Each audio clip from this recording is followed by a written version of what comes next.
She said, if you demand a paternity test, it means you're toxic and I'm leaving. I replied, I understand. Then I secretly swabbed the baby's pacifier and sent it to a lab.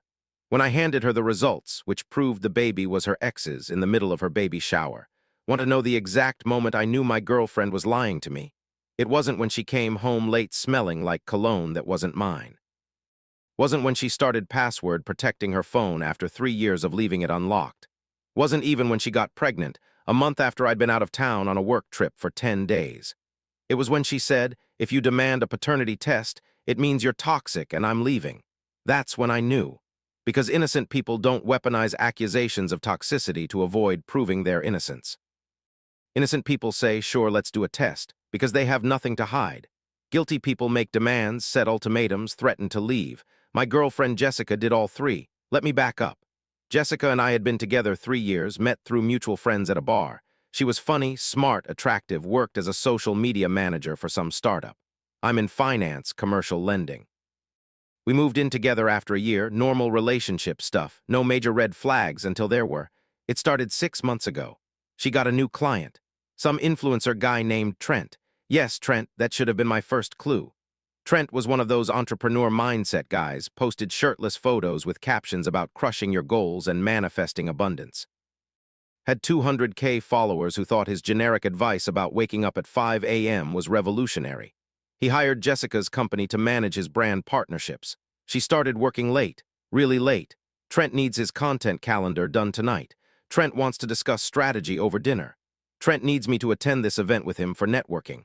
I'm not a jealous guy, I'm a practical guy.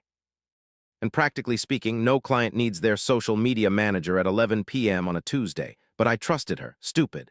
I had to go to Chicago for a week and a half in March for work, commercial real estate deal. Big client couldn't get out of it. While I was gone, Jessica went radio silent. Barely answered texts, claimed she was swamped with work. Posted on Instagram exactly twice, both times at Trent's events. I came back March 15th.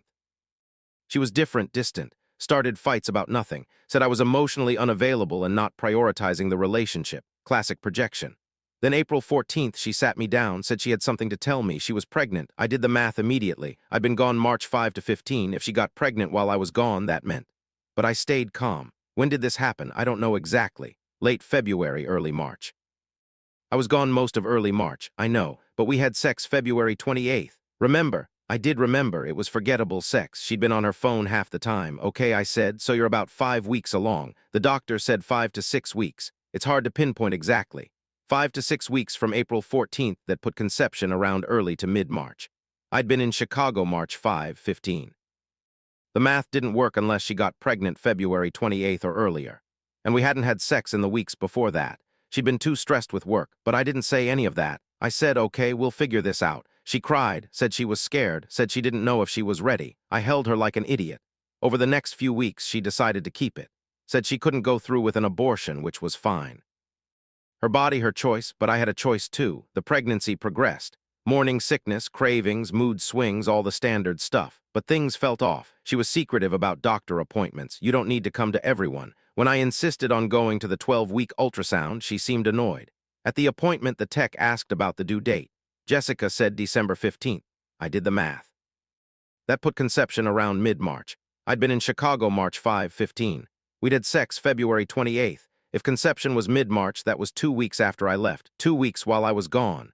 I asked the tech how accurate are due dates, plus or minus 2 weeks usually. It's an estimate based on fetal size, so the baby could have been conceived any time from late January to mid-March.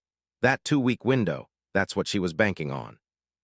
I brought it up casually. Should we do one of those early paternity tests just to have everything documented? Her face changed. Why would we need that? Just standard practice. Good to have medical records complete. Are you saying you don't think it's yours? I'm not saying anything. I'm saying it's smart to have documentation. That's fucked up. You don't trust me. It's not about trust. It's about being thorough. No, it's about trust. If you trusted me, you wouldn't need a test. If you have nothing to hide, the test shouldn't be a problem. That's when she said it. If you demand a paternity test, it means you're toxic and I'm leaving. Just like that, ultimate them, no discussion. Agree to accept her word or lose her. I looked at her, really looked at her, saw the defensiveness, the guilt, the fear. And I said, I understand. She relaxed, smiled, hugged me, thank you. I knew you'd see reason. We're going to be great parents. I nodded, hugged back, started planning.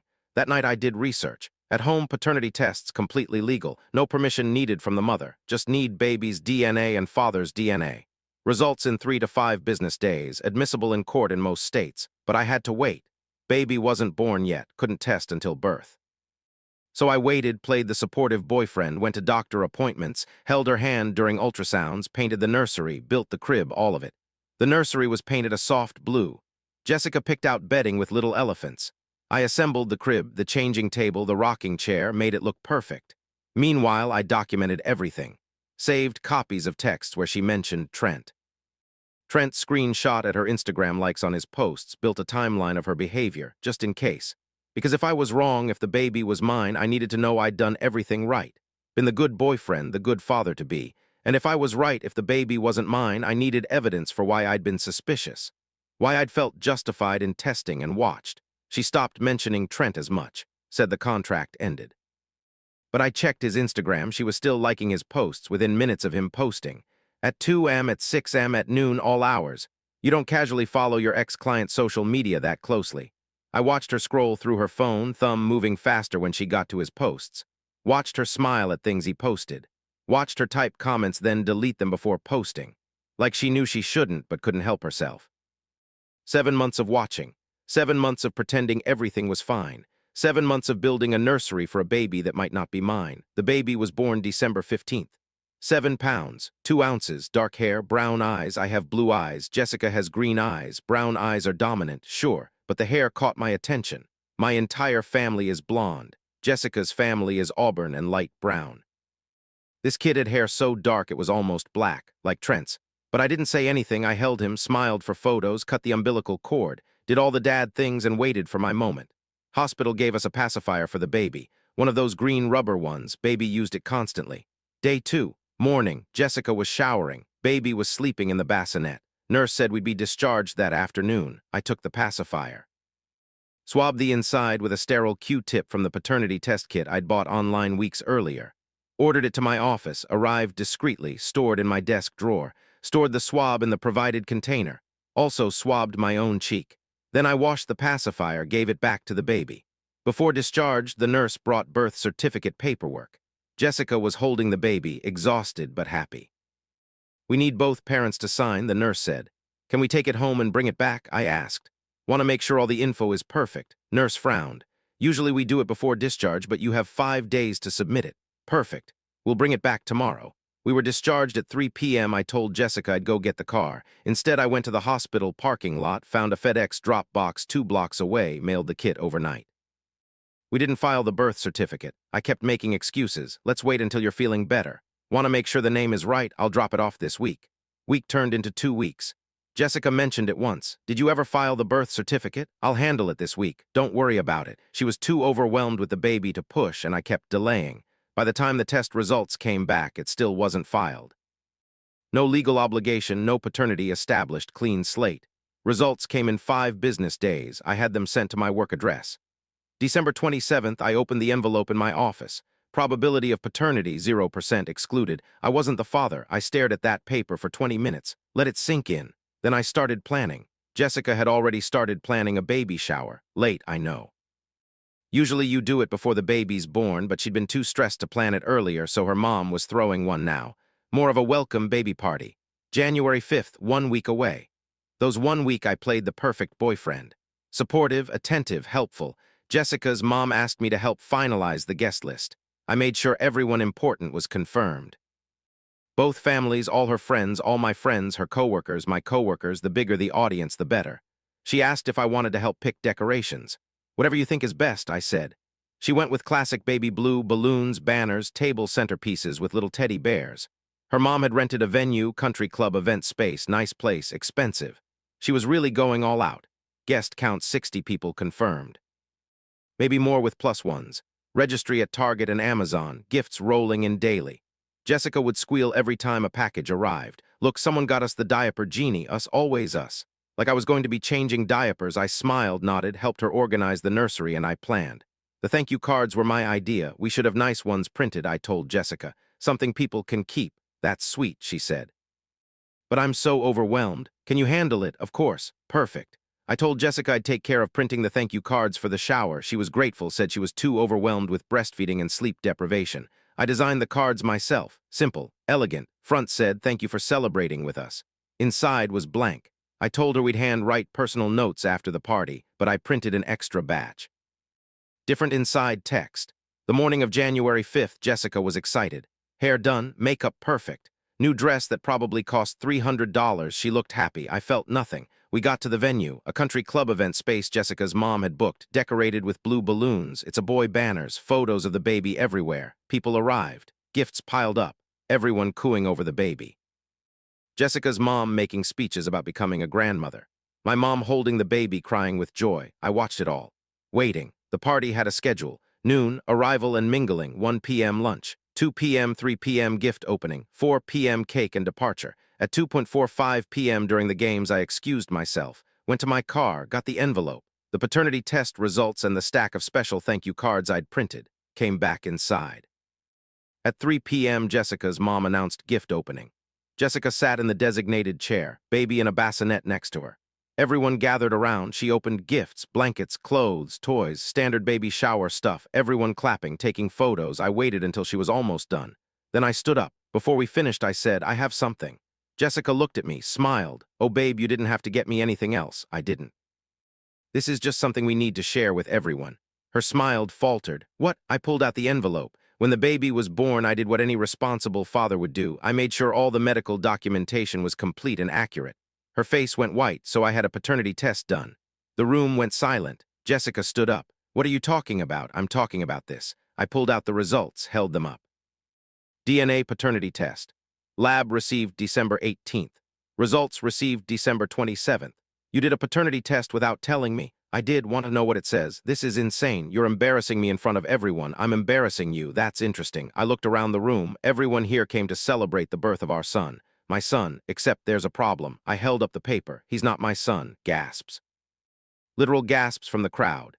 Jessica's face went from white to red. "That's not true. You're lying." "Am I?" I walked over here, handed her the paper. "See for yourself. Probability of paternity.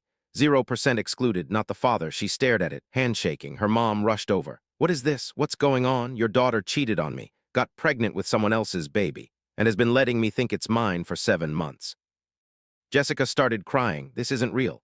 These tests can be wrong. They can be, with a 0.01% margin of error. This one says 0% chance. That's not wrong. That's definitive." My mom stood up, looked at Jessica, looked at me. "Is this true? According to the lab, yes, I am not the biological father of this child." Jessica's friends started whispering, taking out phones. This was going to be on social media within minutes. "How did you even get the test done?" Jessica demanded. "Legally. Swabbed the baby's pacifier, swabbed my own cheek, sent it to a lab. They did their thing. You can't do that without my permission." "Actually, I can. Fathers have the right to determine paternity. No mother's permission required. It's completely legal." Her dad stood up. "Who's the father?" Jessica looked at the floor. "Would it be Trent?" I asked. "Your ex-client. The influencer guy you were spending all those late nights with?" She closed her eyes, didn't deny it. "I'll take that as a yes." The room erupted, people talking over each other. Jessica's mom crying, my mom demanding answers, friends filming on their phones. I pulled out the stack of cards, the special thank you cards. I took the liberty of preparing these for everyone. I started handing them out. "Since you all came here to celebrate," people opened them. "Read them." Inside, I'd printed, "Thank you for coming to celebrate what we thought was a joyous occasion. Unfortunately, DNA testing has revealed that this child is not mine. Jessica has been unfaithful. The father is another man. I will not be financially or emotionally responsible for this child. All gifts intended for me should be returned. I apologize for the deception, though it was not mine." Followed by a copy of the paternity test results. Smaller print but legible. People stared at the cards, looked at Jessica, looked at me. "You're a fucking psychopath," Jessica spat. "I'm a guy who got cheated on and decided not to raise another man's kid. If that makes me a psychopath, so be it." I turned to my mom. "We're leaving." She nodded, put the baby back in the bassinet. Walked over to me. I looked at Jessica one more time, for the record. "When you said if you demand a paternity test, it means you're toxic and I'm leaving. You were right. I am toxic. To liars and cheaters." Then I walked out. My mom followed. So did my dad. So did my brother, my friends. Half the room emptied behind me. Jessica was left standing there, crying, holding the baby, surrounded by her family and friends who now knew the truth. Outside, my mom hugged me. "I'm so sorry. Don't be. I'm glad I found out." What are you gonna do? Legally, nothing. He's not my kid. I'm not on the birth certificate. I refused to sign it until I got the paperwork sorted, which I kept delaying, no legal obligations, and financially, I paid for nothing. She wanted to keep her independence. So everything baby-related is in her name. Apartment lease is mine. She's not on it. She'll have to find a new place. You really thought this through. When someone tells you they'll leave you if you ask for proof, you better believe I thought it through. The next week was chaos. Jessica tried calling. I blocked her. She tried texting. Blocked. She tried emailing. Spam folder. Her mom tried calling. You humiliated her. You're a monster. She cheated on me and tried to pass off another man's baby as mine. But I'm the monster. You did this in public in front of everyone. She lied to me in private for 7 months. I figured public truth was fair. Her dad tried a different approach. Look, I get it, you're angry, but this affects the baby. He's innocent. You're right. He is innocent, and his father should step up and take care of him. That father is Trent, not me. Trent doesn't know. Then Jessica should tell him, not my problem. Her friends tried the social media route, posted about me, called me every name in the book, toxic, abusive, manipulative. One of her friends, Melissa, posted a thread on Twitter. Men who demand paternity tests are insecure and controlling. If you loved her, you'd trust her. This man humiliated my friend at her baby shower because he's a narcissist who can't handle not being the center of attention. Got 50K likes, comments agreeing. Men are trash. This is why women don't trust men. Paternity tests should require consent from both parents. Another friend posted on Instagram, my girl Jessica is going through hell because her toxic ex couldn't accept that she's a strong, independent woman. He ambushed her at a party to publicly shame her. This is abuse. That one got shared to Facebook. Then TikTok. Someone made a video, Storytime. Man ruins baby shower with fake paternity test. For about 48 hours, I was internet enemy #1. Then my friends started posting screenshots of Jessica's text with Trent from her laptop that I'd found. Can't wait to see you tonight. Last night was amazing. I think about you constantly. Timeline showing I was in Chicago when she likely got pregnant. Photos of Trent and Jessica at his events standing way too close, his hand on her lower back. Her looking at him the way she used to look at me, and the paternity test. Full resolution, lab name visible, date visible, results clear. Within 24 hours, the narrative flipped. Oh shit, he actually had proof. Wait, she really cheated. If the test is real, he had every right. She literally tried to baby trap him. Melissa deleted her thread. Too late. Screenshots exist forever. Instagram friend deleted her post, changed her bio to private. The TikTok video got flooded with comments. Update your story. He was telling the truth. This age like milk. Delete this sis. They deleted it, but people had downloaded it. Reposted it everywhere with corrections. Jessica's reputation was destroyed. And unlike her trying to destroy mine, this destruction was based on actual facts. I didn't respond, didn't defend myself. Let them scream into the void. My friends had my back. Posted the paternity test results. Posted screenshots of Jessica's texts with Trent that I'd found. Posted timeline evidence. Destroyed her narrative. Within 2 days, public opinion shifted. People who called me toxic were now calling her a cheater. People who called me cruel were now calling her manipulative. The truth always wins. Jessica moved out of my apartment by January 10th. Took the baby, went to live with her parents. I changed the locks, cleaned the place. Threw out everything baby-related, crib, changing table, clothes, all of it, donated some, trashed the rest. By January 15th, my apartment looked like a baby had never been there, because legally speaking, one never had. I saw on social media that Jessica reached out to Trent. He didn't respond. Then she tagged him in a post with the baby, meet your son. He deleted his social media accounts within 24 hours. Guess the entrepreneur mindset doesn't include taking responsibility. Jessica tried one more time, showed up at my apartment. I didn't answer. She left a note. I'm sorry, I made a mistake. Can we talk? I threw it away. There's no coming back from this. She didn't make a mistake. She made choices. Choices to cheat. Choices to lie. Choices to manipulate me into accepting a child that wasn't mine. And when I asked for proof, she called me toxic. That's not a mistake. That's a character flaw. February came. I heard through mutual friends that Jessica was struggling. Single mom, no job. She'd been working part-time remotely and got fired for performance issues. Probably because she was busy with the baby, living with her parents, trying to get Trent to acknowledge the baby. He was ignoring her. Did I feel bad? No. Did I think about the baby? Sometimes. But he wasn't my responsibility. His father should step up. If Trent won't, that's between him and Jessica. I'm not a villain for refusing to raise another man's child. I'm not cool for exposing the truth. I'm not toxic for wanting proof when something didn't add up. I'm just a guy who trusted his gut when his girlfriend said, if you ask for proof, you're toxic. If something feels off, it probably is. If someone threatens to leave you for asking questions, they're hiding something. If someone weaponizes therapy language to shut you down, they're manipulating you. Trust isn't blind, trust is earned. And when trust is broken, proof isn't toxic, proof is necessary. That's my story. Girl cheated, got pregnant, tried to trap me with another man's baby, called me toxic for wanting proof. I got proof secretly, exposed her at the baby shower, left her to deal with the consequences. Some people think I went too far, should have told her privately, should have handled it better. To those people I say she had 7 months to tell me the truth. She had multiple opportunities when I asked about paternity testing. She chose to lie every time. She chose to double down. She chose to call me toxic for protecting myself. I just chose when and where to reveal what I'd learned. And I chose a venue where everyone who'd been lied to could learn the truth at the same time. Fair, maybe not. Satisfying? Absolutely. Would I do it again? In a heartbeat. January now, I'm dating again, taking it slow, not rushing into anything. Learned my lesson about ignoring red flags. And if anyone ever tells me asking for proof means you're toxic, I'm walking away. Immediately. Because that sentence is proof enough. Proof that they're hiding something. Proof that they think I'm stupid enough to fall for manipulation. Proof that they're not worth my time. Jessica can raise Trent's baby. Trent can keep ignoring his responsibilities.